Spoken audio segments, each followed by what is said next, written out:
improvement. Can I just ask anyone here who loves watching anime? Are there? Oh wow, there's a lot. Okay, anime?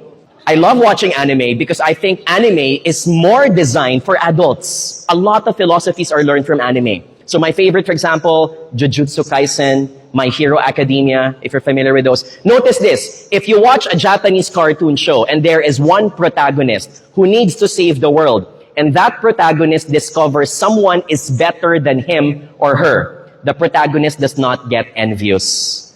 The protagonist does not get insecure. What does the protagonist become? He becomes inspired.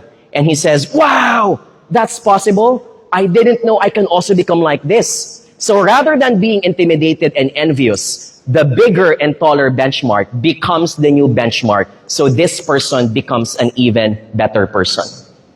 This is what I mean that your ceiling could just be someone else's floor. And I need to remind this because most of the time, the bigger the organization is, the more we become inward looking, not looking at what's happening with the outside forces of business, with technology.